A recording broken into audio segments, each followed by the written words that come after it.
A court in Uganda has ordered the military and police to leave the home of opposition politician Bobi Wine. Well, Bobi Wine has not left his house in the outskirts of the capital, Kampala, since voting in the presidential election 11 days ago, in which he was runner-up to President Yoweri Museveni. Well, Monday's ruling by the High Court in Kampala comes after a petition by Bobi Wine's lawyers. Well, the state argued that it needed to prevent him organizing protest. Well, the High Court has now ruled that Bobi Wine's detention was unlawful, with Justice Micheal Elubu telling the court that it was also an infringement on his personal liberties.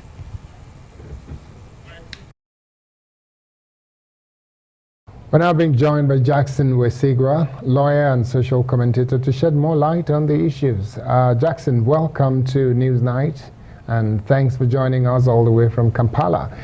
It's more than a week since Bobi Wine was kept under house arrest. What were the reasons given for him still being kept under lock and keys? First of all, thank you for having me on news. And I must make this clear that this is not the first time this is happening in Uganda. In 2016, after 2016 general elections, the then leading opposition candidate, Colonel Dr. Kizza Besigye, was put under house arrest for over 3 months. And actually from his house, he was rushed to prison, where he spent around 2-3 weeks. And then from prison, he was brought back to his home. And so this is not the first time we are facing such a challenge of having a presidential candidate, a former presidential candidate, under house arrest. But then the issue of Bobi Wine is quite unique from that of 2016. Bobi Wine is just 8 years old, and he tends to really, he's good at mobilizing young people who make 75% of the total votes in Uganda.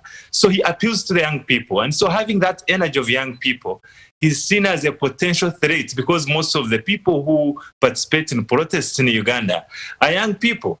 So we are not surprised that he's under house arrest, but then we wait to see what will happen when he finally gets out. As you know, the court has made a ruling today. But this accusation and the ruling administration that if he is released, that he might, push for a protest. Do you think he's likely to do that, seeing how the election went and even the results and all that he has claimed, especially saying that he had won that election? Yeah, sure. He has made it clear that this election was rigged, and most of the people here believe that it was indeed rigged. And so he has made it clear that when he gets out of his home, he will make sure that Ugandans get what they voted for. And so we expect some bit of violence when he gets out. And but we know that these things have happened before. The security agencies expect that. So I'm very sure that though the court has made a ruling over that matter, that he should be released. Just the spokesperson made a statement a few minutes ago and said, we will abide by the court ruling, but we shall keep surveillance on him. So that clearly tells you that in any attempt, if he tries to, mobilize young people who follow him closely to, protest on the streets, no doubt he'll be arrested. But we expect some bit of violence when he gets out. That shouldn't even be questionable. Like that, a court of competent jurisdiction in Uganda has already said that he should be released. Do you have any hope for respect of rule of law by Yoweri Museveni, the president of Uganda? Museveni came through the power of a gun. And I really don't think he can, abide by court ruling as long as he realizes it threatens his power. But I'm sure that he'll play around with the law. He's very good at, playing around with the law. He will try to abide by the court order. But then Bobi Wine will be released from his home. Then after a few minutes, he's rearrested again. This time, he may be put in jail, not under house arrest. So it depends on how, the law is spread around. And the president, he has always spread around with the law. And so I have no doubt that when Kyagulanyi is finally, released from his home, we expect jubilant youth to come out on the streets. And I'm very sure that himself, he would wish to get out and greet his people. And the moment he does that, youth will come out, people will come out, and again, police will arrest him. But this time, I don't expect him to be taken to his home. He'll be taken in jail for some time as they contain the population. So I don't expect anything like the president is saying, let me respect the court order and let Bobi Wine, mobilize these youth and protect on the streets. Because the current threat that Museveni cannot allow is, allowing anyone to go on the streets. He knows what it means to Ugandans.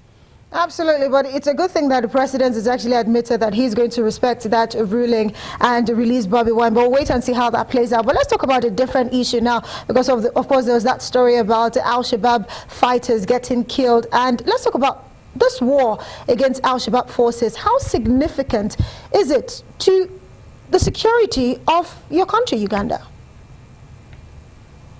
This is a two-way thing. President Museveni uses the war in Somalia and Central African Republic to, convince the international community that he's a peacemaker.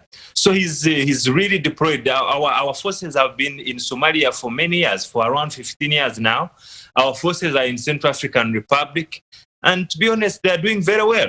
And so such an operation coming at this time when he has just won a very controversial election, allegedly won a controversial election. It's very significant, especially to the international community. So him bringing out such an operation, he knows he can use it to, inform the international community that, look, I can keep peace in Uganda and at the same time help other countries, have peace. And so I'm sure that this is one of the major targeted operations, to balance these political games here in Uganda. And I'm not surprised that it's coming at this time. But said and done, I think the Uganda People's Defense Forces are doing very well in their operations in Somalia and Central African Republic. Depending on how the president wants to use the army to balance his politics, after all, he came in through the power of the gun, then he must balance between the gun and politics. And that's what he's doing best. Well, 35 years after he came in through the gun, but now he's a democratically elected president. We'd have to say thank you so much, Jackson, a lawyer, for joining us from Kampala tonight.